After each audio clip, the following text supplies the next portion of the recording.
नमस्कार साथियों, स्वागत है आपका अपने YouTube चैनल एग्जाम युद्ध में। हम लोग नंबर सिस्टम संख्या पद्धति चैप्टर की शुरुआत किए हुए थे, जिसमें मैंने आपको डेसिमल शुरुआत किया हुआ था। मैंने आपको पिछले क्लासों में डेसिमल के दो तरह के मैंने बताया था कि डेसिमल बेसिकली दो तरह के होते हैं। एक को कहते हैं शांत दशमलव, एक को कहते हैं अशांत दशमलव। शांत दशमलव का मतलब होता है कि इसके जो डेसिमल होते हैं, डेसिमल के बाद जो अंक आते हैं, नंबर्स आते हैं, वे बेसिकली एक निश्चित पोजीशन तक आते हैं, एक फिक्स पोजीशन तक आते हैं, उसके बाद नहीं आते हैं। लेकिन जो अशांत दशमलव होता है, नॉन टर्मिनेटिंग डेसिमल होता है, इसमें जो अंक आते हैं वो इनफिनाइट टाइम्स तक आते रहते हैं डेसिमल के बाद। तो इस तरीके के दशमलव को हम लोग अशांत दशमलव कहते हैं। फिर मैंने आपको बताया था कि शांत दशमलव को पहचानने का तरीका होता है कि जिस भी दशमलव के, जिस भी फ्रैक्शन के डिनोमिनेटर में हर में 2 रहे, 5 रहे या 2 या 5 का कुछ मल्टीपल रहे, तो ऐसे दशमलव, ऐसे भिन्न को हम लोग शांत दशमलव भिन्न बोलते हैं। मतलब इसका 10 दशमलव प्रसार करेंगे तो शांत दशमलव प्रसार आएगा। अगर 2 या 5 के अलावा कुछ भी उसका गुणनखंड रहता है, कुछ भी मल्टीपल रहता है, तब जो है ऐसे फ्रैक्शन को, ऐसे भिन्न को हम लोग अशांत दशमलव प्रसार की कैटेगरी में रखते हैं। इन तमाम चीजों को मैंने बताया था। इसके बाद से हम लोग पढ़े थे कि अशांत जो दशमलव होते हैं वो दो तरह के होते हैं। एक को कहते हैं नॉन टर्मिनेटिंग रिपीटिंग डेसिमल और एक को कहते हैं non terminating non repeating decimal.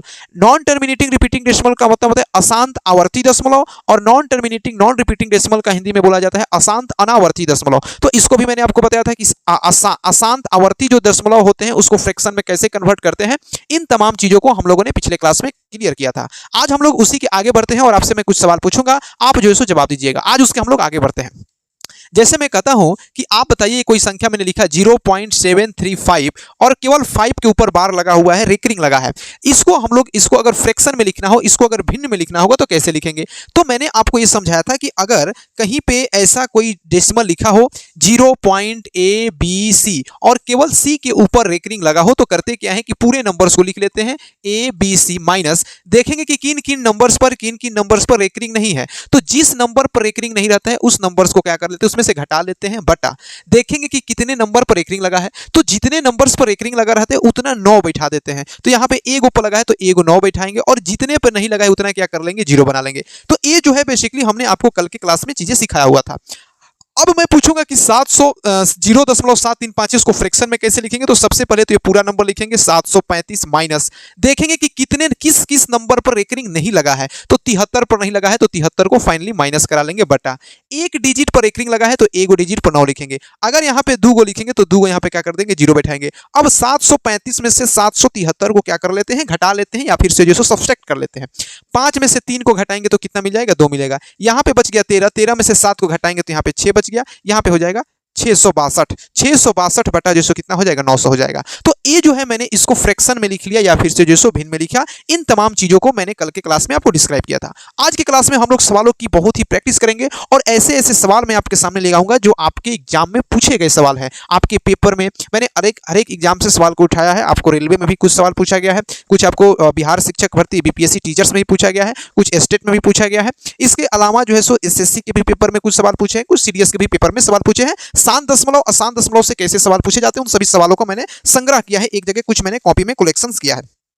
आपके मैंने सवाल में अलग अलग प्रकार के कुछ सवाल है जिसको मैं एक साथ जैसो लिख देता हूं। और आपके सामने पहला सवाल, पहला प्रश्न, जिस सवाल में आपको बताना है कि बिना भाग दिए हुए, वास्तविक विभाजन किए बिना जो है सो हम लोग केवल फ्रैक्शन को देख करके बताना है कि किस फ्रैक्शन का, किस भिन्न का दशमलव प्रसार शांत होगा अथवा जो है सो अशांत होगा। तो सबसे पहले मैंने आपको कल की क्लास में समझाया था कि फ्रैक्शन देख करके कैसे बताते हैं। सिंपल तरीका क्या है कि कोई भी फ्रैक्शन का डेसिमल जो दशमलव प्रसार होता है, शांत होने की कंडीशंस होती है कि उसके जो डिनोमिनेटर होते हैं, उसके हर जो होते हैं, उसके हर में 2 रहता है, 2 का पावर कुछ रहता है, या 5 का कुछ पावर रहता है, या 2 या 5 का पावर रहता है। मतलब कि शांत दशमलव का मतलब होता है कि उसके हर में जो है सो हर हाल में 10 आना चाहिए, और 10 हम तभी बना सकते हैं जब उसमें 2 रहे, 5 रहे। इसके अलावा कुछ भी अगर इसके हर में आता है तब जो है सो उस फ्रैक्शन का डेसिमल जो प्रसार होगा, दशमलव प्रसार जो होगा, वह बेसिकली जो है सो कौन सा होगा, अशांत दशमलव होगा। अब एक एक करके आपको मैं समझाता हूं। जैसे कि पहला सवाल आपके सामने देखिए 17/8 लिखा है।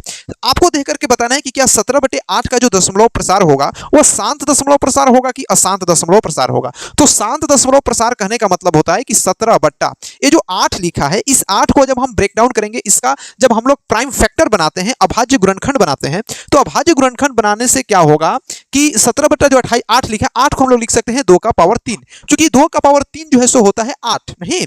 तो ये चीजें आप लोगों को ध्यान में रखनी होगी कि अगर हमको 8 है, 2 का पावर 3 समथिंग कुछ भी लिखा है, 2 का पावर 3 है, 4 है, 5 है, मतलब कि इसको हम लोग 10 में कन्वर्ट कर सकते हैं। तो किसी भी फ्रैक्शन के डिनोमिनेटर में 2 का कुछ पावर मिल जाए, 5 का कुछ पावर मिल जाए या 2 या 5 का दोनों का पावर मिल जाए, तब जो है उस फ्रैक्शन को हम लोग कौन सा फ्रैक्शन कहते हैं? दशमलव प्रसार, शांत दशमलव प्रसार कहते हैं। यानी कि इसका जो दशमलव प्रसार होगा, कौन सा दशमलव प्रसार होगा? शांत दशमलव प्रसार होगा। उसी तरीके से आप 64 बटा जो है आप 455 को ले लीजिए। अब आप इसका फ्रैक्शन करके बताइए कितना होगा। अब कोई कहेगा कि बताइए 64 बटा 455 का दशमलव प्रसार करेंगे तो कैसा मिलेगा? तो सिंपली कुछ नहीं करना है, आप 455 का फैक्टर करिए। तो 455 का जब आप फैक्टर करेंगे तो इसमें हम 5 से भाग लगाएंगे, तो 9 पचे 45 और 5 एकम 5, 91 मिल गया। और 91 को लिख सकते हैं 7 गुणे 13, यानी कि 455 का जब हम फैक्टर करते हैं, प्राइम फैक्टर करते हैं, अभाज्य गुणनखंड करते हैं, तो इसमें 5 है, 7 है और 13 है। क्या इसमें 5 के अलावा और भी प्राइम फैक्टर उपस्थित है? केवल 5 और 2 ही हमको होना चाहिए। 5 या 2 के बाद उपस्थित है, मतलब कि यह जो है दशमलव प्रसार कैसा हो जाएगा? अशांत हो जाएगा। कैसा हो जाएगा? अशांत हो जाएगा। आगे ए लिखा है 29 बटा 343, तो 29 बटे 343 का लिख सकते हैं 7 का पावर 3, और 7 का पावर 3 रहेगा तभी भी जो है सो कैसा दशमलव प्रसार मिलेगा? अशांत दशमलव प्रसार मिलेगा। 15 बटा 1600 है, तो 15 बटा 1600 को लिख सकते हैं 15 बटा 1600 को अगर हमको ब्रेक डाउन करना होगा तो 1600 को लिख सकते हैं 16 इंटू 100 लिख सकते हैं, और 16 को हम लोग लिख सकते हैं 2 का पावर 4, और 100 जो लिखा है 100 को हम लोग लिख सकते हैं कि 2 का पावर 2 इंटू 5 का पावर 2, यानी कि इसको लिख सकते हैं 2 का पावर 6 इंटू जो है सो 5 का पावर 2। ऐसी नंबर लिख सकते हैं। आपको पता है कि इसके फैक्टर में 2 का कुछ पावर है या 5 का पावर है, तो जब भी किसी भी फ्रैक्शन के, किसी भी भिन्न के हर में, किसी भी फ्रैक्शन के डिनोमिनेटर में 2 का कुछ पावर रहे या 5 का कुछ पावर रहे, तब ऐसे फ्रैक्शन को हम लोग शांत दशमलव प्रसार के कैटेगरी में रखते हैं, श्रेणी में रखते हैं। तो आपको सिर्फ इतना ध्यान रखना है कि 15 बटा 1600 का जब प्राइम फैक्टर करेंगे तो हो जाएगा 2 का पावर 6 इंटू जो है सो 5 का पावर 2 हो जाएगा।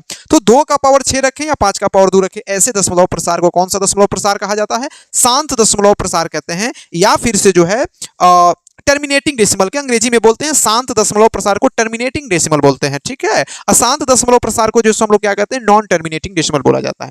इसी तरीके से 13 बटा 3125 है, 13 बटा 3125 है, तो इसको लिख सकते हैं 13 बटा 3125 का। आपको एक ध्यान रखना है, कुछ संख्याओं का पावर्स आपको याद होना चाहिए। जैसे 5 का पावर 1 5 होता है, 5 का पावर 2 जो है सो 25 होता है, 5 का पावर 3 जो है सो 125 होता है, 5 का पावर 4 जो है सो 625 होता है, 5 का पावर 5 जो है सो 3125 होता है, और 5 का पावर 6 जो है सो होता है 15625। तो ये कुछ इंपॉर्टेंट डेटा है जिनको हम लोगों को ध्यान में रखना है। तो 3125 का जब हम फैक्टर करेंगे तो हो जाएगा 5 की पावर 5, और किसी भी फ्रैक्शन के डिनोमिनेटर में 5 का पावर 5 मिले, 2 का पावर मिले, ऐसे फ्रैक्शन को ही तो हम लोग शांत दशमलव कहते हैं। तो 13 बटा 3125 का भी जो है सो दशमलव प्रसार कैसा मिल जाएगा? शांत दशमलव प्रसार मिल जाएगा। यहाँ पे भी देखिए 2 का पावर 3 है, 5 का पावर 2 है, तो इसका भी जो है दशमलव प्रसार कैसा मिल जाएगा? शांत दशमलव प्रसार मिल जाएगा। तो मोटे तौर पर आपसे ऑब्जेक्टिव में, आपके एग्जाम में सवाल पूछ लिया जाता है कि दिए गए फ्रैक्शन को देख करके बताइए कि इस फ्रैक्शन का जो डेसिमल दशमलव प्रसार होगा शांत होगा कि अशांत होगा। शांत अशांत पहचानने का सिंपल तरीका आपको बताते हैं कि हर का प्राइम फैक्टर करेंगे, अभाज्य गुणनखंड करेंगे। अगर अभाज्य गुणनखंड में 2 रहे, 5 रहे, या 2 या 5 दोनों रहे, इसके अलावा अगर आपको कुछ भी मिलता है, आप आंख बंद करके उसको अशांत दशमलव प्रसार मानकर आज पूछा गया है कि बताइए कि बिना भाग दिए हुए, बिना डिवाइड किए हुए बताना है कि दशमलव के बाद कितने डिजिट तक नंबर्स आएंगे, ठीक है। क्योंकि ये भी जो भी हमारे सामने ऐसा सवाल पूछ लिया जाता है कि, और देखिए इस चैप्टर का यूज हम लोग जब अर्थमेटिक पढ़ेंगे, अंक गणित पढ़ेंगे, तो वहां पे जो है सो इन तमाम कंसेप्ट्स का बहुत ज्यादा हम लोग यूज करेंगे, और इस कंसेप्ट्स का यूज करने में हम किसी भी सवाल को अंतिम रूप तक, बड़े से बड़े सवाल को बहुत ही आसानी तरीके से, बहुत ही ईजी वे में जो है सो हम लोग वहां पे पढ़ पाएंगे, ठीक है। इतनी बातें आपको समझनी होगी। तो सबसे पहले मैंने आपसे पूछा कि बताइए, यहाँ पे मैंने कुछ फ्रैक्शन लिखा है, कुछ यहाँ पे मैंने भिन्न लिखा है। इस भिन्न को देख करके बताना है कि डेसिमल के बाद कितने डिजिट तक आएंगे। अच्छा, एक बात और कि भी जो भी डेसिमल मैंने फ्रैक्शन लिखा है, ये सभी का सभी जो दशमलव प्रसार होगा शांत होगा, तभी हम बता सकते हैं कि दशमलव। ये भी आपको देख लेना है कि जो फ्रैक्शन लिखा है शांत है कि अशांत है। अगर अशांत होगा तब तो कितना आएगा हम नहीं बता सकते हैं, लेकिन शांत होगा तभी हम बता सकते हैं कि दशमलव के बाद कितने डिजिट, कितने अंकों तक जो है सो, दशमलव के बाद कितने अंकों तक संख्याएं आ सकती है। 10th तक आ सकता है, 100 तक आ सकता है, 1000 तक आ सकता है। इस तरीके की बातें हैं। मैंने आपके सामने कल एक कंसेप्ट बताया था, शायद से फिर से एक बार आपको मैं रिमाइंडर करा देता हूं। जैसे कोई संख्या लिखा है नोमिनेटर अपॉन, कोई संख्या लिखा है जिसके फ्रैक्शन में 2 की पावर x है इंटू 5 की पावर y है, तभी जो फ्रैक्शन कहलाएगा वो कौन सा फ्रैक्शन कहलाएगा? शांत दशमलव कहलाएगा। ये बातें आपको ध्यान में रखनी है। तो आपको 3 कंडीशन में आपको टूर करके बताता हूं, जिसको आपको बिल्कुल तरीके से समझ में आ जाएगा। अगर कोई फ्रैक्शन है जिसके केवल डिनोमिनेटर में 2 का पावर x है, मतलब जिसका हमने प्राइम फैक्टर किया और 2 का पावर समथिंग कुछ आ रहा है, तो देखेंगे कि 2 का पावर कितना है, जितना पावर रहेगा उतना डेसिमल के बाद जो है सो अंक आएगा, x अंक तक आएगा। मतलब कि अगर यहाँ पे 2 का पावर 3 है तो डेसिमल के बाद 3 अंक तक संख्या आएंगी। अगर 2 का पावर 5 है तो डेसिमल के बाद 1 2 3 4 5 तक संख्या आएंगी। अगर डेसिमल के बाद 20, 2 का पावर 20 है तो यहाँ पर डेसिमल के बाद जो है सो 20 अंक आएगा। यानी कि अगर कोई फ्रैक्शन लिखते हैं और उसके डिनोमिनेटर का प्राइम फैक्टर बनाते हैं और प्राइम फैक्टर बनाने के बाद जो है सो 2 का पावर चाहे कुछ भी रहे उतना ही डेसिमल के बाद जो है सो संख्याएं क्या होती है, आती है या फिर से जो सो रिपीट करती है। ठीक है। दूसरी बात, अगर मैं लिखता हूं यहां पे अगर कोई नोमिनेटर है केवल उसका 5 का पावर x है, मान लेते हैं कि 5 का पावर क्या है, y है, तो अगर अलग लिख लेते हो तो डेसिमल के बाद कितने डिजिट तक संख्या आएंगी, y तक। यानी कि अगर केवल 2 रहे तो जितना 2 का मैक्सिमम पावर रहेगा उतना ही डेसिमल के बाद डिजिट आएंगे। अगर केवल 5 रहे तो 5 का पावर जितना रहेगा उतना ही जो है सो डेसिमल के बाद संख्याएं भी आती है। उसी तरीके से अगर मैं आपके सामने लिख लेता हूं यहां पे कि अगर कोई नोमिनेटर जिसमें 2 और 5 दोनों हो तो देखेंगे कि किसका पावर ज्यादा है, x का पावर ज्यादा है कि y का पावर ज्यादा है। जिसका पावर ज्यादा रहेगा दशमलव के बाद उतना ही डिजिट आएंगे। जैसे मैं लिखता हूं कि मान लेते हैं कि x का मान जो है सो y से ज्यादा है, यानी कि x जो है सो y से अगर बड़ा है तो डेसिमल के बाद जो संख्याएं आएंगी वह x पोजीशन तक आएंगी, x अंकों तक संख्याएं जो है सो क्या होगी, आएगी। अगर यहाँ पे 2 का पावर 5 जैसे मैं आपको सवाल करूंगा तो वहां पे समझ में आएगा। ठीक है, ये चीजें आप लोगों को ध्यान में रखनी है। जैसे कि यहाँ पे मैंने लिखा 3/8। मैं पूछता हूं कि ये बताइए कि 3/8 में जब हम इसका दशमलव प्रसार करेंगे तो दशमलव के बाद कितने डिजिट तक संख्या आएंगी, कितने अंकों तक संख्या आएंगी। तो कुछ नहीं करना है, सिर्फ इसको लिख सकते हैं 3/2 का पावर 3। देखेंगे कि 2 का पावर 3 है, मतलब कि दशमलव के बाद तक 3 ही अंक तक संख्या आएगा। कितने तक संख्या आएगा, 3 ही अंक तक संख्या आएगा। आप लगा के देखिएगा तो 3 ही तक संख्या आएगा। आपको दिखा देते हैं, आप 8 में 3 से भाग लगे, पॉइंट बैठाएंगे 0 होगा, 8 3 का कितना हो जाएगा 24, यहां से हो जाएगा 6 0, 8 7 कितना होगा 56, 8 7 56, यहां से 4 आएगा 0, 8 5 40, पूरा पूरा कट, यानी कि दशमलव के बाद कितने डिजिट तक संख्या है, 3 ही डिजिट तक संख्या है। तो बिना भाग दिए हुए हम लोग को बताना, मैंने आपको क्रॉस चेक इन करवाया कि किसी को कंफ्यूजन नहीं हो। उसी तरीके से मैं लिखता हूं 13/125। मैं पूछूंगा किसमें बताइए कि डेसिमल के बाद कितने डिजिट तक संख्या आएंगी, तो कुछ नहीं करेंगे, इसको लिख सकते हैं 13/5 का पावर 3। तो इसमें भी डेसिमलव के बाद कितने डिजिट तक संख्या आएंगी, 3 अंकों तक संख्या आएंगी। 7/80 लिखा है, 80 को हम लिख सकते हैं 16/85। जैसे मैं लिखता हूं 2 का पावर 4 × 5। अब देखिए यहाँ पे 2 भी और 5 भी है, तो 2 और 5 रहे तो यहाँ पे कंफ्यूजन नहीं करेंगे, देखेंगे कि किसका पावर ज्यादा है, 2 का पावर ज्यादा है या फिर से जो 5 का पावर ज्यादा है। जिसका पावर ज्यादा रहेगा डेसिमल के बाद उतना ही डिजिट तक संख्याएं आएंगी। जैसे यहाँ पे देखिए 2 का पावर 4 है, यहाँ पे 5 का पावर 1 है। 4 बड़ा है कि 1 बड़ा है, 4 बड़ा है, तो डेसिमल के बाद 1 2 3 4 ही तक संख्याएं जो सो आएंगी, यानी कि दशमलव के बाद कितने डिजिट तक संख्या आएगा, 4 अंक तक। उसी तरीके से यहाँ पे 625 लिखा है, तो 14,558/625 को क्या लिख सकते हैं, 5 का पावर 4 लिखेंगे, मतलब कि दशमलव के बाद कितने अंक तक संख्या आएंगी, 4 अंक तक संख्या आएगी। उसी तरीके से यहाँ पे लिखा है 129/2 का पावर 4 × 5 का पावर 7। तो अब देखिए 5 का पावर 7 ज्यादा है कि 2 का पावर 4 ज्यादा है, तो कोई भी व्यक्ति कहेगा कि 5 का पावर 7 ज्यादा है। अगर 5 की पावर 7 ज्यादा है तो दशमलव के बाद जो अंक आएंगे वह जो सो कितने डिजिट तक आएगा, 7 अंक तक जो है सो आएगा। तो ये चीजें हम लोगों को मैंने एकदम बिल्कुल बेसिक लेवल से सवाल को उठाया है ताकि आपको किसी भी प्रकार की जो है सो दिक्कत नहीं हो। आपको एसएससी में पूछे गए, एसएससी सीएचएसएल में, एमटीएस एसएससी सीएचएसएल में और बिहार बीपीएससी टीचर की जो एग्जाम हुई थी उसमें कुछ पूछे गए इंपॉर्टेंट सवाल है, जिसको मैं आपको सामने कुछ क्लियर करवा देता हूं। जैसे कि पहला सवाल जो पूछा गया है, यह बीपीएससी शिक्षक भर्ती 2023 में पूछा गया। सवाल में कह रहा है कि 7/8 को दशमलव में व्यक्त करें। 7/8 को डेसिमल के रूप में कितना लिख सकते हैं। पहला ऑप्शन देखिए लिखा है 0.875, दूसरा ऑप्शन लिखा है 8.75, तीसरा लिखा है 0.0875 और चौथा ऑप्शन लिखा है 0.00875। अब एक बात बताइए, ये जो संख्या लिखी गई है 7/8, आपको पूरी तरीके से भाग देने की जरूरत नहीं। अगर आप भाग देने जाएंगे तो आपको जो है सो बहुत ज्यादा समय लगेगा, और आपको हम ऑप्शन से खेलना सिखाएंगे कि सवाल देख करके अल्टीमेटली आंसर तक कैसे पहुंचते हैं।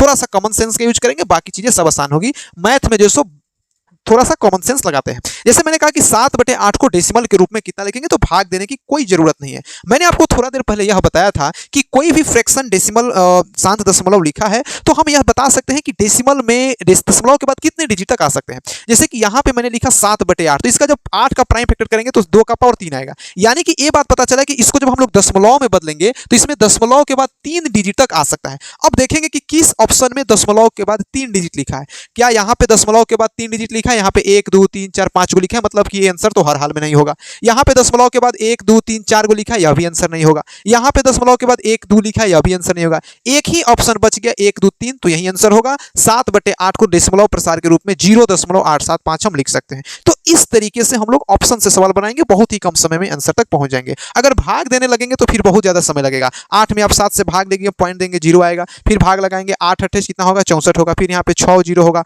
8 7 कितना होगा, 56 होगा। यहाँ पे फिर 4 0 होगा, 8 5 कितना होगा, 40 होगा। तो भाग देकर के हमको बनाने की जरूरत ना है, हम जो है सो ऑप्शन देखेंगे और आसानी से सवालों को क्या कर सकते हैं, बना सकते हैं। आई बात समझ में। अगला सवाल आपके सामने मैं फिर से लेता हूं। अगला सवाल बिल्कुल वैसा ही सवाल है। एक सवाल है, कहता है कि बताइए, उसी दिन का सवाल है, सेकंड शिफ्ट में उसी के बाद पूछा गया है। 2157/625 को दशमलव के रूप में कितना लिख सकते हैं। पहला ऑप्शन लिखा है 0.34512, दूसरा लिखा है 3.4512, अगला लिखा है 34.512, अगला लिखा है 0.0345112। एक कुछ सवाल लिखे हैं, इसमें दे करके बताना है कि बताइए 2157/625 को डेसिमल के रूप में कितना। अब यहाँ पे अगर आप भाग देने आप बैठिएगा तो सुबह से सांझ तक हो जाएगा, फिर भी आप एक अल्टीमेटली रिजल्ट तक पहुंचने में काफी दिक्कत होगा। तब आपके सामने वहां पे वही काम आएगा, कॉमन सेंस काम आएगा, और जो हमने पिछले क्लास में जो कंसेप्ट्स पढ़े थे वही सारी चीजें काम आती है। तो अब एक बात बताइए, जो 625 लिखा है इसको हम लोग क्या लिख सकते हैं, 2157/625 को लिख सकते हैं 5 का पावर 4। चूंकि मैंने आपको प्रीवियस क्लास में बताया था कि 5 का 1 जो है किसके बराबर होता है, 5 के बराबर होता है। 5 का पावर 2 25 होता है, 5 का पावर 3 125 होता है, 5 का पावर 625 होता है, 5 का पावर 5 जो है 3125 होता है, 5 का पावर 6 जो है 15625 होता है। तो ये डेटा आपको याद रखनी है। अब देखिए यहाँ पे 5 का पावर 4 है, मतलब कि इसमें भी दशमलव के बाद 4 डिजिट आएगा। ये बातें क्लियर है कि कोई भी आंसर होगा जिसमें डेसिमल के बाद 4 डिजिट आएगा। अब देखेंगे कि डेसिमल के बाद कितने किसमें 4 आ रहा है। इसमें 2 2 4 2 6 आ रहा है, ये तो आंसर कतई नहीं होगा। इसमें दशमलव के बाद 3 आ रहा है, ये भी आंसर नहीं होगा। इसमें दशमलव के बाद 4 रहा है और इसमें 2 2 4 1 5, मतलब कि केवल ऑप्शन नंबर बी ही है जिसमें डेसिमल के बाद 4 डिजिट आ रहे हैं, इसलिए आंसर जो है वही हो जाएगा। ठीक है, तो इस तरीके से हम लोग ऑप्शन से जो है सवालों को लगाना सीखते हैं। ठीक है, आगे अगला सवाल आपके सामने मैं लेता हूं। अगला सवाल देखिएगा, सवाल कहता है कि दिए गए समीकरण को हल करके, ये आपको एसएससी सीएचएसएल में पूछा गया सवाल है। एसएससी सीएचएसएल 2018 में सवाल पूछा है। सवाल कहता है कि 38,729/6250 प्लस 11/128 प्लस 27/15,625 इसको हल करना है, और हल करने के बाद कौन सा आंसर आएगा, 6.1298 आएगा। ऑप्शन नंबर बी 6.284305 आएगा। ऑप्शन नंबर सी 7.319601837 आएगा। ऑप्शन नंबर डी है कि 6.284307 आएगा। यहाँ पे इस एक्सप्रेशन को हमको हल करना है, इसको सॉल्व करना है और बताना है कि इनमें से कौन सा आंसर होगा। अब यहां पे आप जोड़ घटाव गुणा भाग करते रहिएगा, एलसीएम लेते रहिएगा, सवाल बनने वाला नहीं है। आपको थोड़ा सा कंसेप्ट्स का यूज करना है। क्या करना है, आपको थोड़ा सा स्मार्ट बॉय की तरह सोचना है। ये जो 6250 लिखा है, यह कुछ नहीं लिखा है, यह जो लिखा है वह लिखा है 2 × 3125 लिखा है। इतनी बात तो आप कर सकते हैं, इतना कॉमन सेंस तो आपके पास होगा ही होगा कि 6250 को हम लोग लिख सकते हैं 2 × 3125। और 3125 जो है आपको पता है कि 3125 जो है सो किसके बराबर होता है, 5 का पावर जो है सो 5 के बराबर होता है 3125। यहाँ पे 128 जो लिखा है इसको हम लोग लिख सकते हैं 2 का पावर 7 लिख सकते हैं, और 15,625 जो इसको लिख सकते हैं 5 का पावर 6। जैसा ही ऐसा करेंगे तो हमको यह पता चल जाएगा कि इन सबको हल करा के जोड़ेंगे तो डेसिमल के बाद कितने डिजिट आएंगे। जैसे यहाँ पे 2 है, 5 का पावर 5 है, तो जब दोनों रहता है तो जिसका पावर अधिक रहता है उसको ही उतना उसमें डेसिमल के बाद संख्याएं आती है। तो यहाँ पे 5 का पावर 5 है, तो यहाँ पे दशमलव के बाद 5 अंक आएंगे, 1 2 3 4 5 आएगा। यहाँ पे 2 का पावर 7 है, मतलब कि दशमलव के बाद 7 डिजिट आएगा, 1 2 3 4 5 6 7। यहाँ पे 5 का पावर 6 दशमलव 1 2 3 4 5 6। जब इसको हम लोग जोड़ेंगे ना तो डेसिमल में जब जोड़ेंगे तो 1 2 3 4 5 6 7 डिजिट आएगा। एक तो बच गए, 6 का 6 जुटेगा और 7 बचेगा, फिर एक आगे नंबर जुटेगा। यानी कि ये बात तो क्लियर हो गया कि डेसिमल में जब जोड़ते समय मैक्सिमम कितना है, 7 है, तो जितना मैक्सिमम रहता है उतना ही संख्या आती है। यानी कि हमको यह बात क्लियर है कि 10 जो भी आंसर होगा उसमें दशमलव के बाद 7 डिजिट लिखा होगा, 7 डिजिट तक संख्या लिखी होगी। अब देखेंगे कि इसमें ऑप्शन में कौन सा ऐसा ऑप्शन है जिसमें दशमलव के बाद 7 डिजिट लिखा है। देखिए पहला ऑप्शन में 2 2 4 है, नहीं होगा आंसर।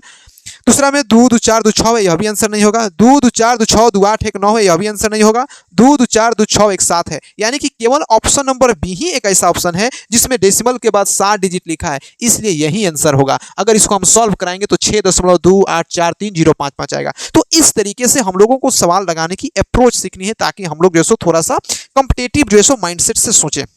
ठीक है, इतनी बातों को अगर आप लोग समझे होंगे तब जैसे हम लोग आगे बढ़ने का काम करते हैं। इसके बाद से एक और कंसेप्ट आपको मैं, कुछ और सवाल है जिस सवालों को मैं कराता हूं। जैसे सवाल कहता है कि बताइए कि निम्नलिखित दशमलव को p बाई क्यू के रूप में लिखना है। अब आपको मैं सवाल में कल बताया था कि कैसे किसी फ्रैक्शन को हम लोग किसी दशमलव प्रसार को हम लोग फ्रैक्शन के रूप में, भिन्न के रूप में कैसे लिखते हैं। जैसे यहाँ पे लिखा है कि 0.1 बार है, उसके बाद से लिखा है 0.3 बार है, 0.6 बार है, 0.2 बार है, 0.5 बार है। अब देखिए इसको मैंने फ्रैक्शन के रूप में कल ही आपको समझाया था कि अगर कहीं पे 0.a के ऊपर बार है तो इसको लिख सकते हैं a/9 लिख सकते हैं। अगर 0/ab के ऊपर, टोटल के ऊपर बार है तो इसको ab/99 लिख सकते हैं। अगर 0.abc के ऊपर बार है तो इसको abc/999 लिख सकते हैं। तो यहाँ पे जो 0.1 के ऊपर बार है इसको हम लोग लिख सकते हैं 1/9, 0.3 इसको लिख सकते हैं 3/9, 6 को 6/9, इसको 2/9, इसको 5/9। इस तरीके से आसानी से लिख सकते हैं। अच्छा, एक बात और आपको मैं पूछता हूँ, आप बताइएगा। मैं कहूंगा कि आप बताइए 0.9 के ऊपर अगर बार लगा हो तो इसका मान कितना आएगा।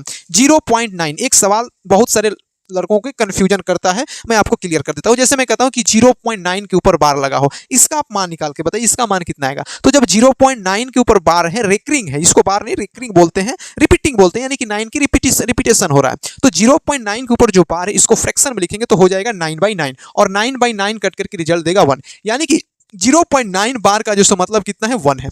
0.9 बार का जो सो मतलब कितना है 1 है। ये कैसे हो सकता है, तो देखिए 0.99 रेकरिंग का मतलब है कि 0.99999999999 एकदम इतना 99 होगा कि बिल्कुल एक के करीब हो जाएगा। देखिए एक नहीं होगा, लेकिन एक से थोड़ा सा कम होगा, इतना कम होगा कि हम लोग उसको एक जैसा मान सकते हैं।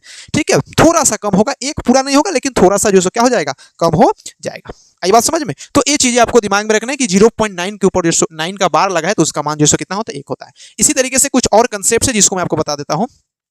एक संख्या है 111। 111 का जब हम लोग फैक्टर करेंगे तो हो जाएगा 3 × 37। ये आपको मैं कई बार सवालों को लगाते समय ये आपको मैं इस चीज का मैं सहारा लूंगा, इस चीज को मैं बार बार यूज करूंगा ताकि आपको कंफ्यूजन नहीं होना चाहिए कि 37 × 3 जो है कितना होता है, 111 होता है। मतलब 111 का जब हम लोग फैक्टर करते हैं तब जो है कितना होता है, 3 × 37 होता है। इसके अलावा इनके अलावा भी एक और कंसेप्ट जाना है कि 101 जो है यह स्मॉलेस्ट 3 डिजिट का प्राइम नंबर है। प्राइम नंबर है, ये बातें ध्यान रखना है कि 101 जो है 101 नंबर जो है वह 3 अंकों की सबसे छोटी अभाज्य संख्या है। 3 अंकों का सबसे स्मॉलेस्ट अगर कोई प्राइम नंबर है तो वह कितनी है, 101 है।